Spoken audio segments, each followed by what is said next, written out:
monsters, madness, and magic.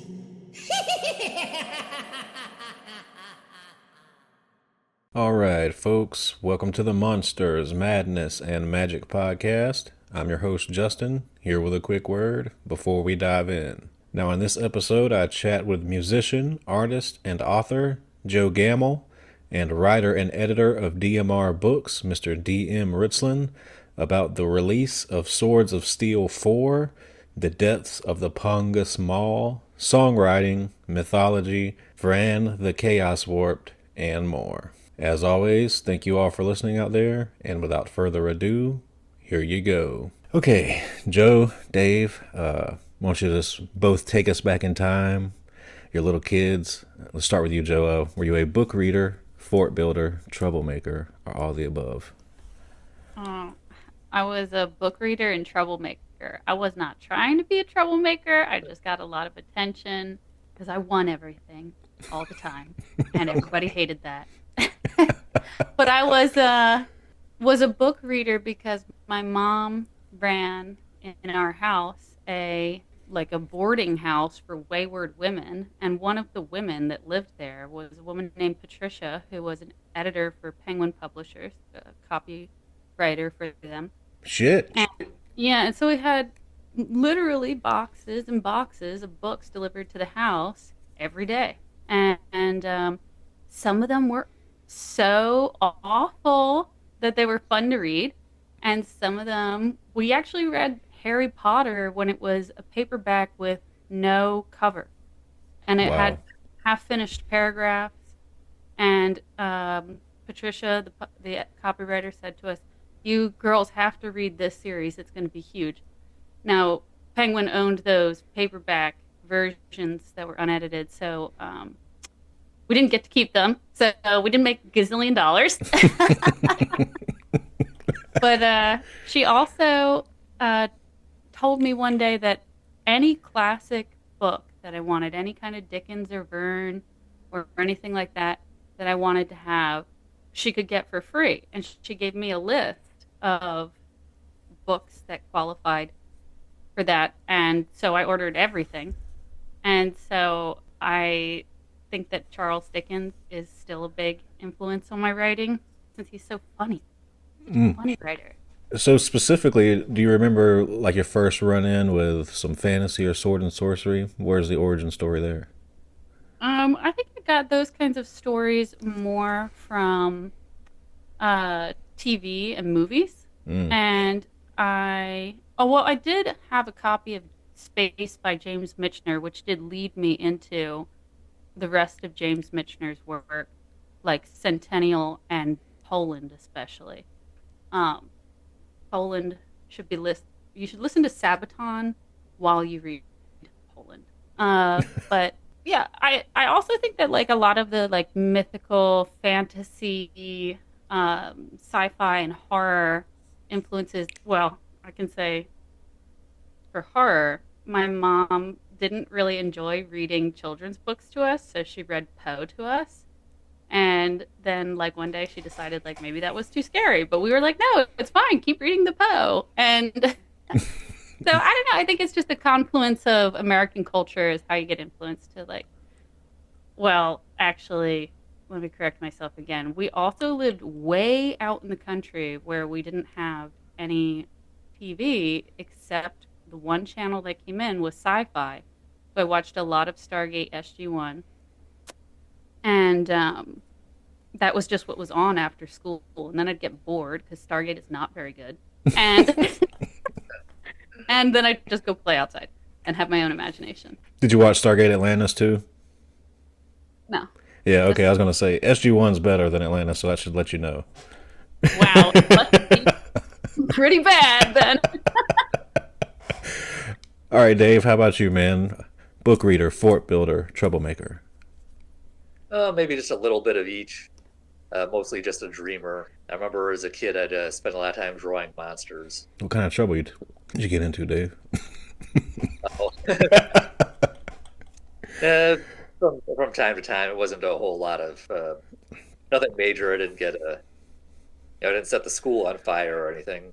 Maybe I do, but nothing like that. So born and raised in, you were born and raised in Chicago, right? Yeah. When I was 6, we moved to the suburbs, and so I've been in the area, either Chicago or the suburbs, my whole life. Okay, cool. So Joe, when you think back to some records that might have been spinning around the house when you were growing up, what comes to mind? Yeah, another testament to my mother's taste because we didn't really have the internet at the house either. So we had the copywriter for Penguin. We had one TV channel, and we really didn't have internet. We weren't allowed to use it anyway. So all I had access to was my mother's record collection. So it was like Emerson, Lake and Palmer, lots of Genesis, lots of Yes and Rick Wakeman, and I think no female artists. So I didn't even grow up with the idea that women made much rock and roll. There was no Fleetwood Mac, for example, nothing with a woman in it of her era. I guess there's some female singers on some Rick Wakeman solo albums, but yeah, so it was a lot of that 70s prog rock in the house. And then she went through a phase with Gogoro Bordello and Eminem. Oh, I haven't heard Gogol in a long time. This is the first time anyone's ever mentioned it to me. I remember hearing "Start Wearing Purple" for the first time. I was like, "What the hell is this?" But I couldn't stop listening to it. I know. My mom loved that song too because it was her favorite color. And we actually went to the Stone Pony in New Jersey because they were playing there, and there were like 10 people there, and part of their performance is inviting the whole crowd on stage. So it was like more people in the band than present for the show. And so that was actually kind of a cool experience because I must have been like 11. Man, what's weird is I think the first time I ever heard of those guys was on Conan O'Brien. It's weird to think that a band like that was on The Late Show. So Dave, what about you? Records? What records were spinning around the house? As a kid, my parents were listening to basically two kinds of music, either classical music or the oldies station, golden oldies, rock and roll from the 50s and 60s. So at the time, I liked the rock and roll more than the classical, but these days it's changed. Yeah. What would you say was your introduction into metal? That's a funny one because a friend of mine just recommended me Ministry, Psalm 69, so I bought it when I was 13 because I was, an angry teenager just starting high school, and I thought, okay, he says it's good, I'll get it. It's loud and fast and aggressive, and I loved it. That's not something that anybody else gets that starts with metal, so I'm unusual in that way. What about you, Joe? What would you consider your first quote unquote your metal band? It was Dream Evil. It was the Book of Heavy Metal. I was at the skate rink that I had to walk to with my best friend. And it was supposed to be like goth night, but the DJ played the Book of Heavy Metal, and I never heard anything like it before. So I ran over and I said, "What is this?" And he's like, "Well, it's heavy metal." And I was like, "What is that?" So then they called me the heavy metal girl at the skate rink when I was like 13. But that was the only heavy metal I had ever heard. And then years later, I was sitting down having a beer, interviewing a drummer for Metal of Jupiter, and his name's Snowy Shaw. And he mentioned that at an upcoming show, he was going to play his original song, The Book of Heavy Metal, that he had recorded with Dream Evil. And I was like,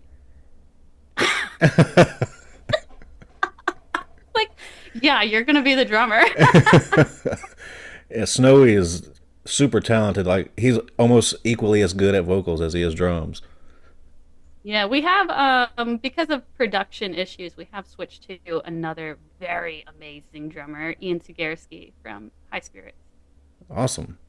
Well, has he done work with any other bands or anything like that? Ian? Yeah, he's been in like a whole list of them. Okay, cool. I know he was in Moros Nix.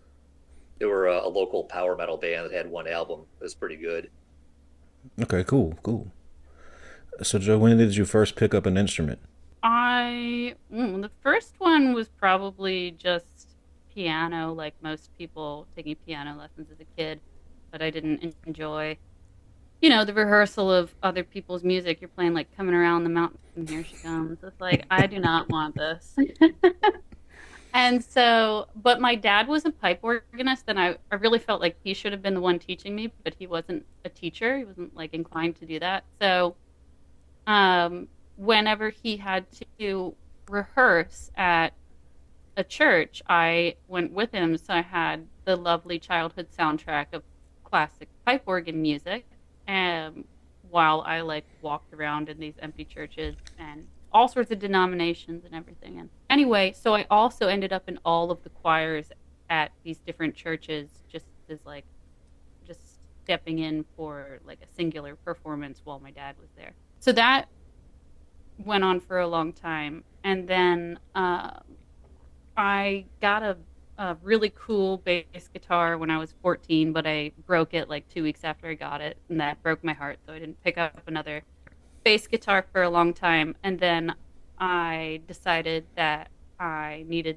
to fulfill this urge to get my unusual style of singing out there and my ideas for songwriting that were power metal with catchy choruses, but very like prog rock influenced instrumentals. And that has gone well. So, yeah, that's the story.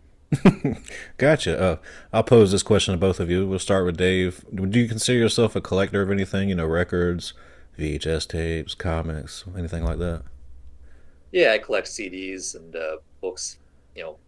Mostly like vintage fantasy or that type of book. What would you say is the most rare thing that you own, or your prized possession that you would save from a fire? Oh man, I don't know. I don't have a lot of like really rare, like valuable ones because I'd rather spend like if I'm gonna spend $200 on something, I'd buy like 20 CDs instead of one really valuable one.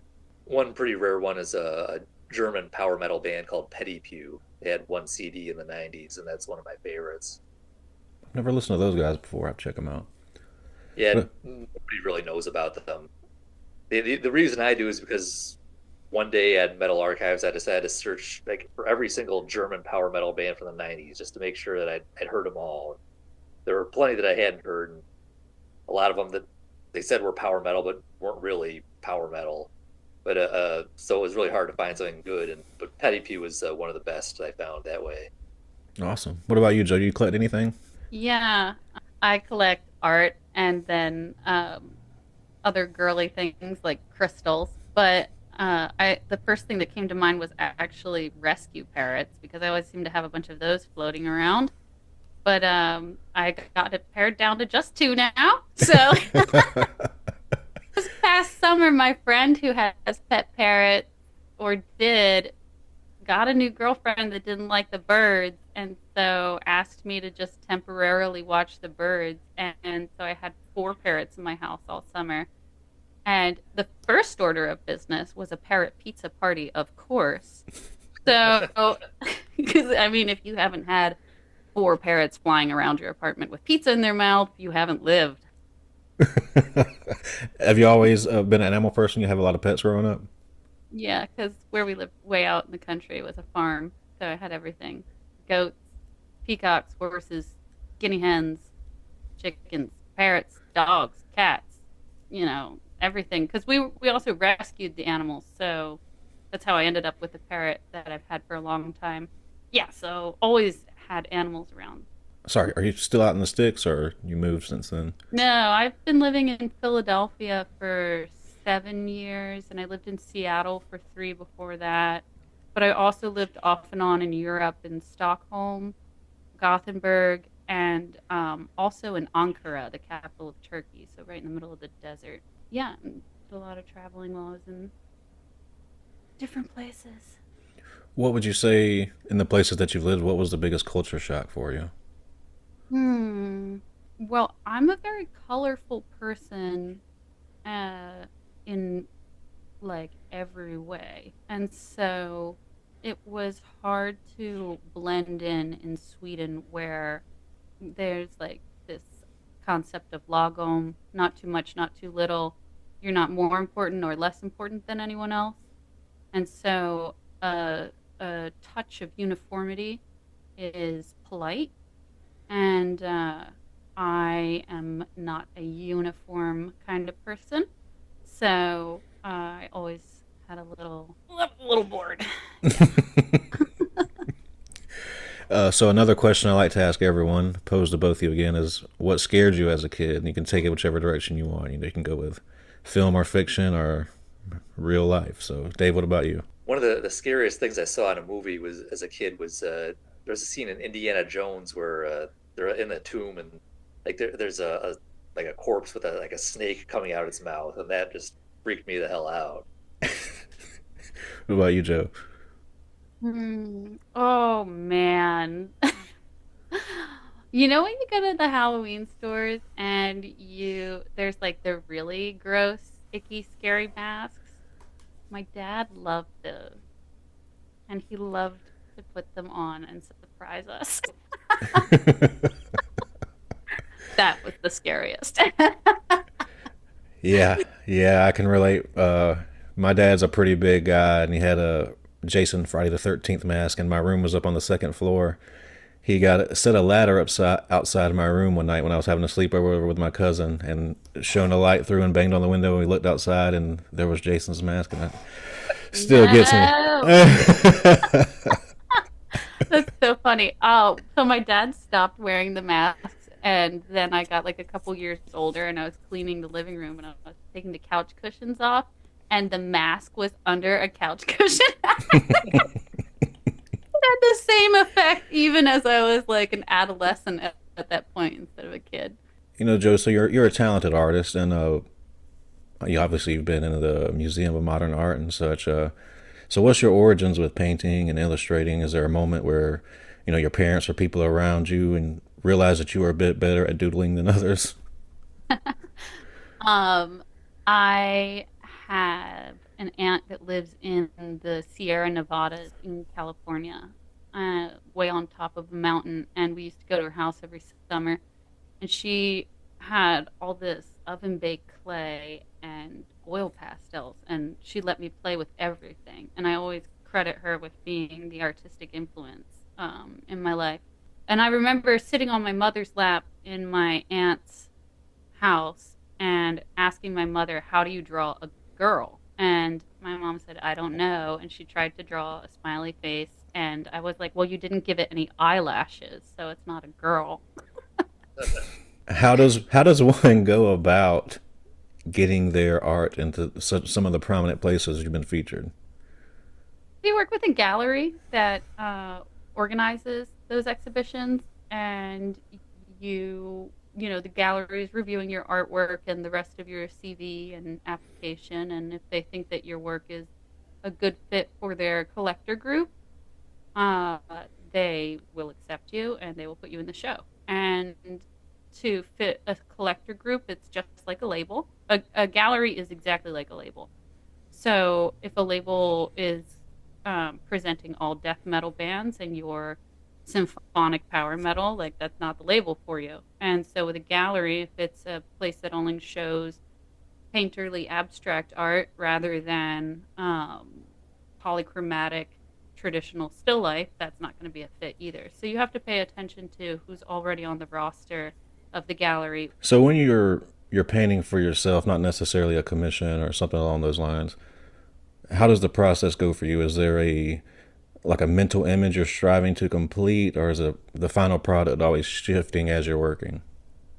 Well, as you can see here, I set up a still life and then I paint it on a canvas. But I have been working in this style long enough that it's really streamlined and there isn't a lot of correction as I work. So it's actually really fast, and I'm able to create really predictable results. Okay. As practice does to any, creativity. And if you're good, you're good. You teach art as well, too, right? Yeah, I've taught at Moore College of Art and Design, the Arts League, the Free Library of Philadelphia, Science Leadership Academy. It depends on where I'm teaching. My curriculum will change. Like at the library, I taught a bookbinding course, but at the Science Leadership Academy, I taught the children how to build camera obscuras So they were building like a Renaissance projector, and then they would be able to project an image onto a big piece of paper, like their favorite cartoon, and then they could make a huge poster-sized image of that while also learning about physics. So I founded my own company, Tutor of the Arts, and I write educational programming for various arts institutions in Philadelphia, in the city, and also in surrounding states. And that is what I'm doing right now at a gallery called Jane Gallery in our arts district in Old City, Philadelphia. I'm setting up their events programming. Awesome. So say I'm a student in one of your classes, you know, what would be the main takeaway you would want me to have from your class? I would want you to feel free to be as creative as you can be, and not feel like restricted by other people's expectations of what your creating should look like, or if it's music or writing sound like, or read like. So, Dave, it's been a couple hundred episodes since you've been on. So, just in case people haven't listened to the really old episode, just give us the DMR origin story. Well, so it's been 10 years ago now since I started DMR Books, and I had the idea for a collection of fantasy stories that would all be written by members of heavy metal bands, because I figured they write lyrics about swords and sorcery and that sort of thing. I thought they could write some good stories too. So I asked a few of the bands that I knew that wrote these types of lyrics, for example, Balsagoth and also Manila Road. They'd be interested in it, and eventually I had enough for a book, which was called Swords of Steel, and that was published in February of 2015. And I did 2 more of those, and then moved on to other things. But now, for the 10th anniversary of DMR Books, I'm going back to where I started with Swords of Steel 4. So this is kind of an oxymoron, but is there a realistic fantasy option that you'd like to, of a metal musician that you'd like to feature in the book that you think that you could have in the future? Well, there are plenty of unrealistic options. Who are some of those? Like I tried to get Hansi Kirsch from Blind Guardian. When the first Swords of Steel came out, Blind Guardian played a show in Chicago. I brought along a copy of the first Swords of Steel, typed a letter and put it inside. And while they were on stage taking their bows at the end of the show, I threw the book on stage to him, and he picked it up. And I didn't get any email from him. So a year later, they played Milwaukee. This time I was ready. We were waiting in the parking lot for them to come out and meet the fans, and I got to meet Hansi in person and asked him about it. And he was too much of a gentleman to say, no fucking way, I'm not doing that. That's so funny. He DM'd me on Instagram once, and I was like, Really? I was like, the only question I had for him now that I was like suddenly in a conversation was like, do you believe in God because of all of his lyrics? And he was like, yes, I do. And then the conversation was over. Oh. You were asking the right questions. The dear DMs. That's crazy. Yeah, I get really wild people in my DMs sometimes. Did he just say, hey, what's up? Yeah, he asked me, I had shared a playlist that he had put together from Spotify, and I was like, it's called like Hansi's favorite songs or something, and I was like, oh guys, look at this cool playlist, and I posted it in my stories, and then he DM'd me, and he's like, oh, I'm so glad you found my playlist. What are your favorite songs? And I was like, all of them, because your taste is amazing. I think there were like 2 that I said that I wasn't that into or something like that. And then I was just like, do you believe in God? He's like, whoa, this took a turn. I'm not talking this one anymore. Well, Dave, keep throwing books at him. I'm sure you'll get them eventually. Oh, yeah. So, Dave, this is the 4th installment of Swords of Steel. Got some returning faces. But when you start to curate the release, what would you say is the turnaround time from, hey, setting up Swords of Steel 4, and then getting all the authors on board, receiving the stories, editing, and now the release? What's the turnaround? Well, it was different for each author, because some of them, in one case, Matthew Knight, his story had already been written, so I already knew that was done and ready to go. There were others that took longer. Some people missed the deadline, which was expected because we're dealing with musicians here. I learned that the first time around.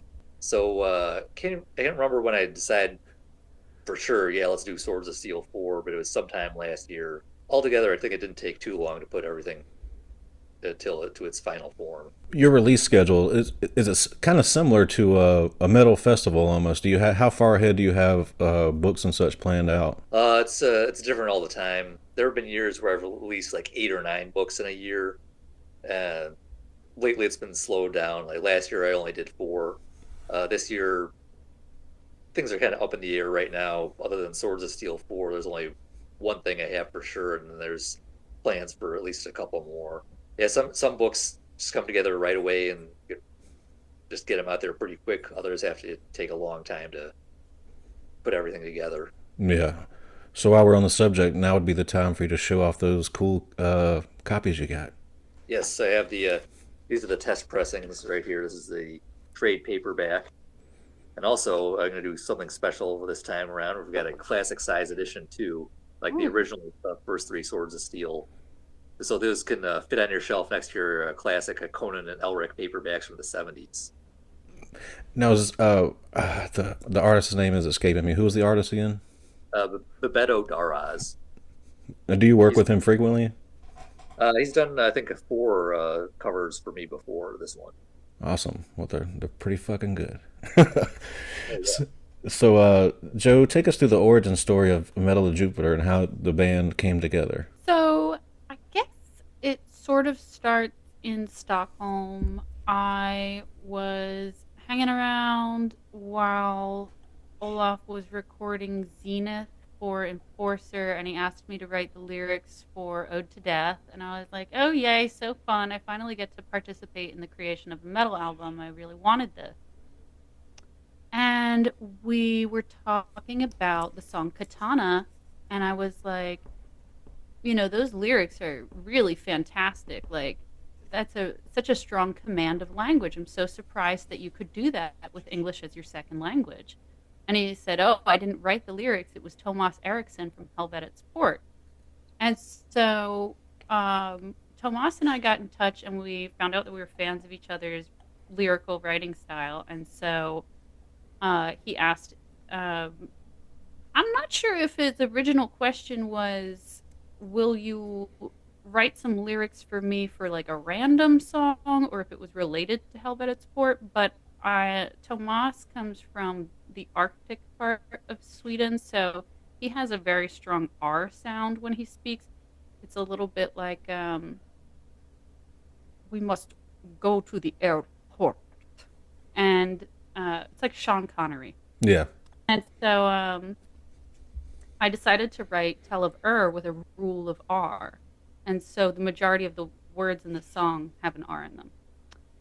And that was really fun. So then we set it to music, and I was like, okay, the chorus should sound like very like big like this and all these other parts. And then we wanted David from Helvetets Port to do the solos because he's so talented.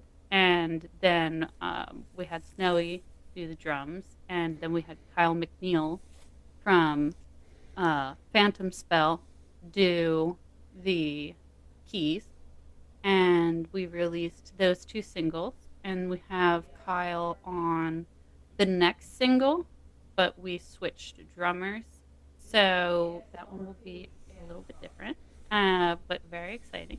And yeah, and that was kind of it. And then there's other songs where I made up rules for myself, like this song Saint King Jadwiga is written in octosyllables, just like to make it harder. So have you guys played any live shows? Do you have any plans to do that? No, I am like Enya. I do not want to play live shows. Hey, no problem there. Yeah.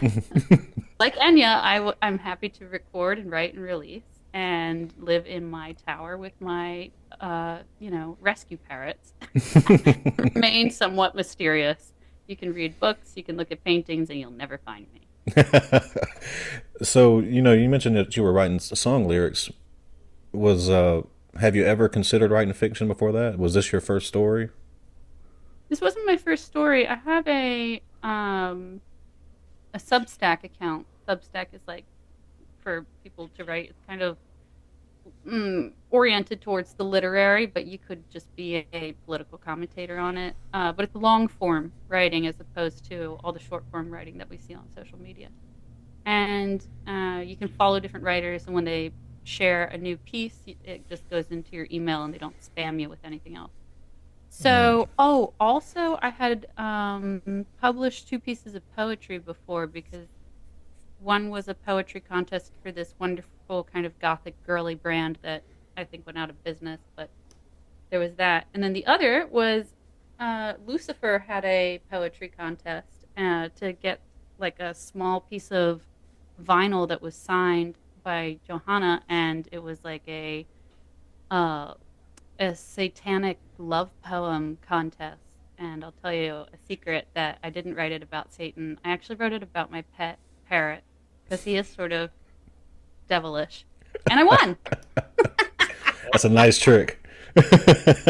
That's funny. Dave, I meant to ask you, when you're doing Swords of Steel in general, do you already have people in mind that you're reaching out to, or do some people apply, I guess, or send their submissions?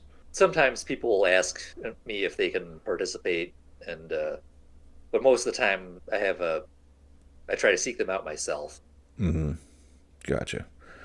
So, Joe, let's talk about your story, The Wrath of Pongus Maw. Love the title. Wraith, sorry. Where did the seed of inspiration come from that story? I think uh Uh-oh.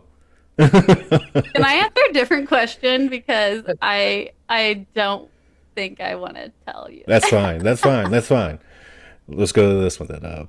So something that jumped off the page when I was reading your story, you have a lot of immersion. That it seems like you have a clear knowledge of how a ship runs, or from the navigational tools and smell of the sea and such. Did you grow up on the water? Have a lot of experience on the water at all?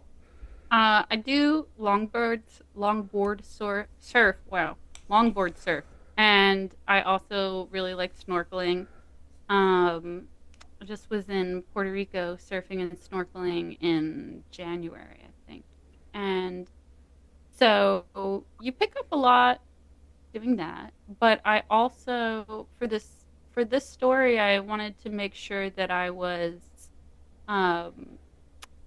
accurate. So I did educate myself on some of these subjects, read a couple books about navigation before electronic compasses, and took a trip to Philadelphia's Seaport Museum, where I got a lot of inspiration, and took a look at the ships. I know someone who builds boats, and asked some questions there, and yeah, so I definitely, I mean, like I mentioned earlier, James Michener is one of my favorite writers, and if the audience isn't familiar with what he does, he researches the, life out of a subject like the history of Poland, and then he creates a fictionalized but somewhat true history, sort of a narrative that travels through a lot of time. He also wrote Tales of the South Pacific, and like the book Centennial,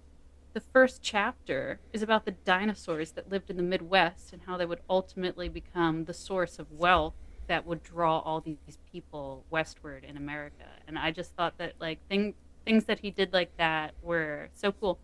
So I really enjoyed doing the research for this story too. It's clear you did a lot of research. Just pose this question to both of you, and I guess we'll start with Joe's. What's the typical writing process look like for you? Are you sitting there, are you doing a lot of outlining and following it strictly? Do you like to flow by the seat of your pants and edit later?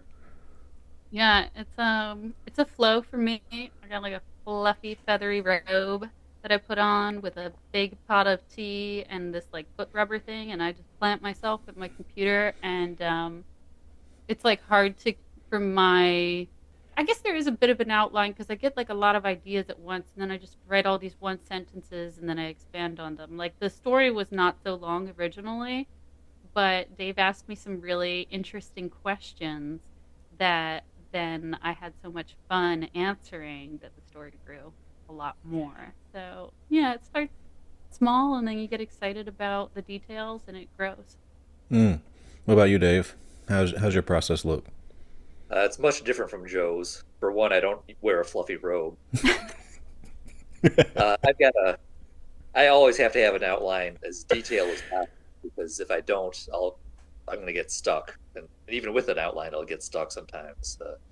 I don't always follow it 100%, because sometimes while writing, I'll realize that things should be different, or what my original idea was not as good as it could have been. But yeah, I got to prepare well in advance, and get that outline, put as many details in there as possible, so so I don't get lost. And I always have to have the ending in mind, like before I start, so I know where I'm heading. Yeah, I'm kind of similar. It's kind of like I think Stephen King described it as driving through the fog with the headlights on. You can see just a little bit in front of you, and as long as you can just see that little bit, you never get completely lost. But it's still fun. So, Joe, how did you do a lot of rewrites or drafting on the story, or did it just kind of flow out of you? No, it was just 2 drafts. The first one, like I said, was shorter, and then I asked my friend Paris from Concilium to read it, because she has a podcast called The Terrible Book Club where she roasts writers to a crisp, and I thought that she would be the best critic I could find. She would really not let me get away with anything. So I asked her to read it and be mean and, like, well, not mean necessarily, but like, don't hold back just because I'm your friend. I really want you to roast it. And so she read that, and then I sent it to Dave, and that was it. So, Dave, while we're on the subject here, Vran the Chaos-Warped. Oh yes. Why don't you give folks who aren't familiar the cliff notes on Vran? All right. That's the first novel I wrote, and the title character, Vran, is a cursed swordsman. Earlier in life, he had studied sorcery, and as part of an experiment that went wrong, he ended up getting cursed. And so now, anytime a magical spell is cast in his vicinity, it creates completely random and unpredictable effects. They could be trivial, or they could be deadly. And in this novel, he encounters a absolutely vile wizard who he decides has to die. He tries to kill the wizard. The wizard casts a spell in self-defense, and Vran's curse kicks in. They end up getting sucked into another dimension, a primitive world of ice, and the battle goes on from there. Now, a lot of your stories, I don't want to butcher the name here, a lot of your stories take place in Nils Tyria. Am I saying it right? Yeah, I don't have an official pronunciation for that. I We'll say go with Nils, it. but a lot of Nils Tyria, either one is okay. It's not going to be it's a mysterious place, so it doesn't. I like not to have like things set in stone. Any more stories coming out in that universe? Last year I did another collection of short stories called Dark Dreams of Nils Tyria, which I have here. There's a new story of Ran in it as well. Since that came out, I've only written one new story, another Vran the Chaos-Warped story, as it happens. I guess he's just been on my mind a lot. That one is entitled Suicidal Warlock, and it's probably going to be published in a new magazine in the near future. That's yet to be determined for sure, but that's the plan right now. Awesome. Joe, do you have any more plans to write any long-form fiction? Any desire? Yeah, I'll be putting new stories on my Substack. Nothing as long as The Wraiths of Pongus Maw, but there's just like short entertainment that pops up there. And hopefully there will be more opportunities for long-form writing that I can publish. I do have it on my vision board. I've been trying to think of a way to shift the inspiration question to kind of give you an out. So there's some of the mythology that appears in the story, some of the Celtic and Norse themes. Let's talk about how you pulled some of those from some of those and put them into your story. Okay, so it goes back to the way I was raised, because my mom was pretty much atheist, but we went to Catholic school and we were baptized Episcopalian, and my dad sent us to Jewish day camp in the summer, and then I went with him to various denominations, churches for his organ recitals. And then my mom converted to Buddhism, so we started going to the temple on Sundays while Catholic school on weekdays, and then Jewish day camp in the summer. And so, and then I lived in Turkey, where I had more exposure to Islam.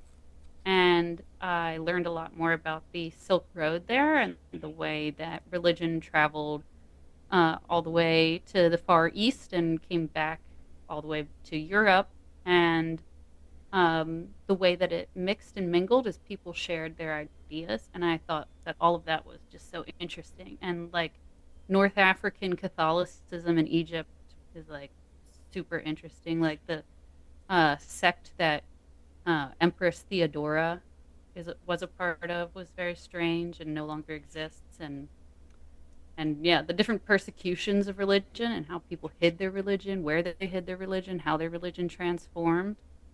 All of that was really interesting, and there's just like it's an endless treasure trove to dive into and swim around in. So, Dave, what would you say is the best publishing-related advice someone has given to you? Huh. Or has anyone even offered any advice? Well, I don't know too many other publishers other than people who are on the same level as me. Yeah. So not a lot of them give advice or have advice to give. Yeah, it's hard to think of something. Okay. Yeah. Well, what advice would you give to a new publisher? Don't do it unless you really, really Oh, want God. it. Sorry, I thought you were just going to stop at don't do it. Yeah. Please continue. Sorry. I mean, if this is your passion, you're definitely 100% committed to it. Then go for it. But if you just think it's like a cool idea or something to do, then you're just going to be flooding the market with more stuff, and you're going to be lost in the shuffle. You really got to work hard to stand out. So, Joe, early on, what would you say is the best art-related piece of advice someone gave you and something that stuck with you? There's a Native American artist named Jane Quick-to-See Smith who told me that my journey is not going to be a straight arrow. And so that helps me stay flexible to change and adaptation with like a fun and faithful perspective. Well said. So have either of you seen any good movies lately? I did. It's not a new one, but it's one that I hadn't seen before, called Secretary, which came out I think in 2002. It was a dark comedy, and I wasn't expecting it to be a comedy, but it's about a woman, a neurotic woman who takes a job as a secretary for a neurotic guy, and he's into S&M, and it gets pretty weird, and there's a lot of uncomfortable parts that are pretty funny, but I enjoyed it. What was the name of it again? Secretary.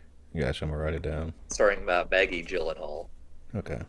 I haven't seen any movies lately, but like a movie that I think is great to watch is called Roaring Twenties, and it was made in 1939, so before World War II, but after World War I. And the movie it stars James Cagney, and it was intended to illustrate what happened to World War II soldiers who returned to the U.S. and found that the workforce had changed and there were no jobs for them. Well, they were used to like power structures and organization, and so alcohol was illegal at the time during Prohibition. So at the time that the movie was set in. And so the soldiers started doing organized distribution of alcohol, and that is a lot of the reason why these gangs developed in cities that committed various crimes.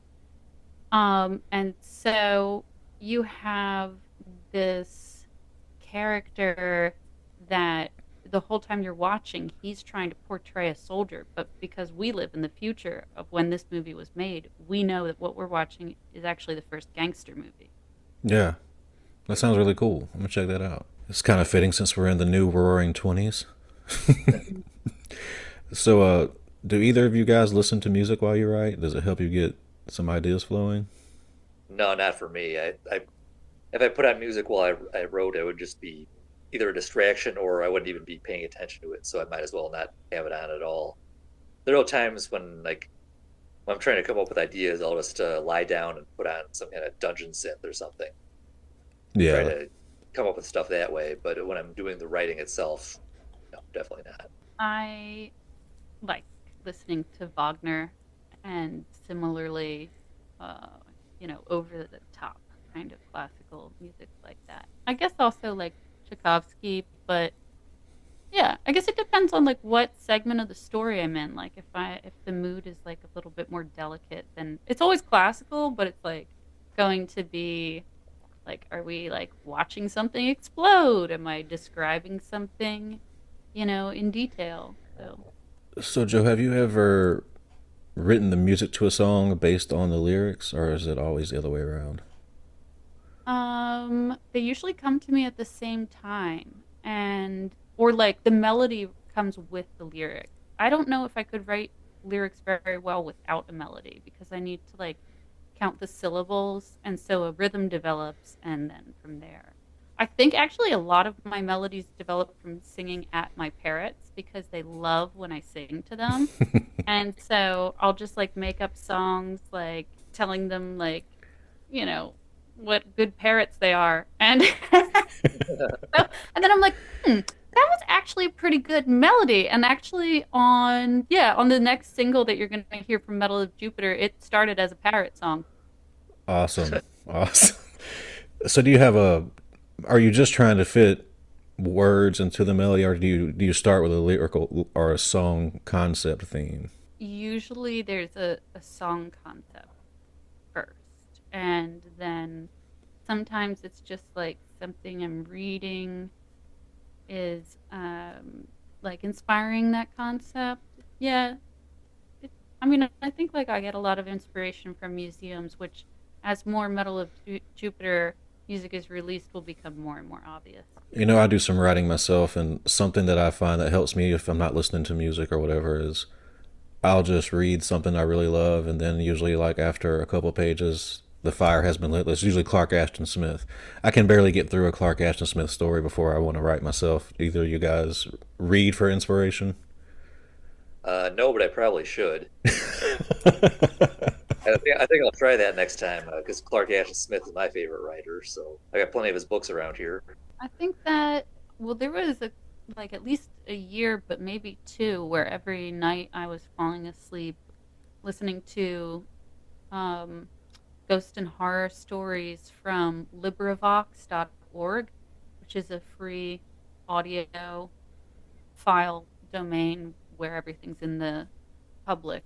And so I know that informed a lot of my ideas about horror, that it's not, horror and gore aren't the same thing at all. Like, it's like, I don't know, I listened to a lot of those stories, so I think like it became more about mood than anything. But yeah, I think like, I like like I was saying, I like the humor of Dickens. I like how he can write about something completely serious and have you laughing to tears. And I also like how Michener combines like a fictional narrative with real historical events and goes so crazy and so far with like the amount of research he does. I meant to ask you this earlier when you mentioned it. How did you get into bookbinding? Was that another influence from growing up around the penguins? I got into bookbinding.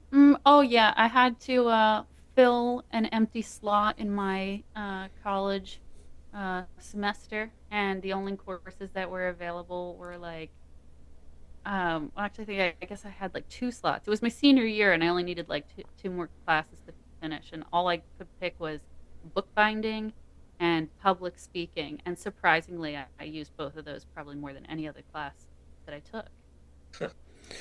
Oh my God, I avoided public speaking all the way up until my last semester, which is weird because I have a podcast, but it's a lot different than standing in front of an entire class.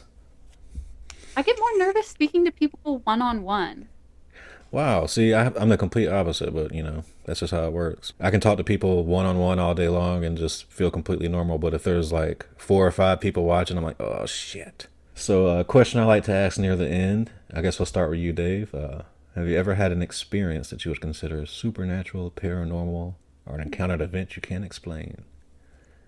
Well, I wish I had a good story for this, but the answer is no, I don't. I've never had anything like that happen to me. Well, that's probably good. Now, do you consider Maybe. yourself religious or spiritual or anything along those lines? No, not really. Yeah, I had this one really powerful, inexplicable thing happen. I mean, I guess it can be explained pretty easily, but I had spent a year collaging this journal, and it was like so thick the book didn't close. And it was like painted, collage, photograph, writing. It was just like this document of a 17-year-old's insanity. And it just disappeared one day. And I was so like I was like panicking that it was gone because it was so much labor. And I just said, God will give me that book back. And then years later, I lived on the other side of the country and I got an email from a stranger that said, I found this book. I think it belongs to you. I found your name on one of the newspaper cutouts because I won an award, so it was in the newspaper. And they looked for my name online and they found my email and they mailed me the book for free and just said pay it forward. And I was like, wow. Maybe it was Hansi Kirsch. Maybe it was Hansi Yeah. Kirsch. Maybe Hansi Kirk is God. That's why he believes in them. I know you probably listened to the episode I had with Bob recently, Dave. Why don't you give your version of how you guys met? Because I'm sure his is a little bit different. Uh, it was more or less the same. Went through a mutual friend at I think it was at the Chicago Power Fest where Atheist was playing.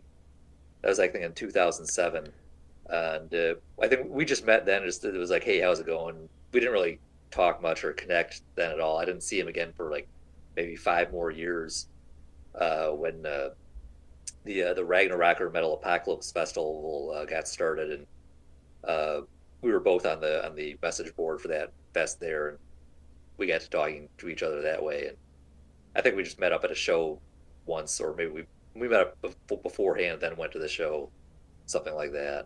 Hmm. And so that's how I encountered Bob Byrne. Unfortunately, encountered Bob.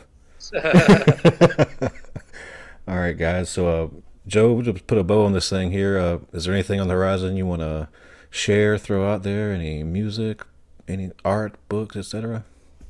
Yeah, the vision boards, the manifestation, all that stuff works. Collect crystals. I had set this goal for Metal of Jupiter to release it on vinyl, and I hadn't really put any work into that yet because we didn't have enough music. But Telever was selected for a vinyl production that won't cost us any money. That is something that translates to extremely excellent songs that will be sold at Muskelrock this year. And it's got a Swedish title though, so I can't remember how you say that in Swedish. So anyway, there will be Metal of Jupiter vinyl this year, and we are going to have the EP out soon. We have all the drums recorded and all the songs recorded mostly, and there will be another single. It'll be a big, long, epic single, just because everybody's been so nice and patient. So yeah, that's coming. One more thing that just hit me. Your illustration for your story. Loved it. Was that, how quickly did you do that? Was that just something you threw out there? Yeah, working in pen and ink is a lot faster than oil paint, so I think I did it in an hour or two. Wow. I mean, I wish I could say that I spent more time on it because it was so exciting to make it. It was so exciting to be able to illustrate my story. I really wanted to. I was going to ask Dave anyway, but he asked me first. And so, yeah, I wish I could say that I spent more time on it, but that's what it took. As someone who can barely draw a stick figure, people that can draw at all, it's like magic to me. And especially, I'm super jealous to be able to write and illustrate your own art. It's just like a superpower. So good work. Dave, what about you? What's on the horizon? Swords of Steel 4, where can people get it? That'll be released on April 7th. You can go to DMRBooks.com, and the information will be there for ordering it. It'll be available worldwide through Amazon.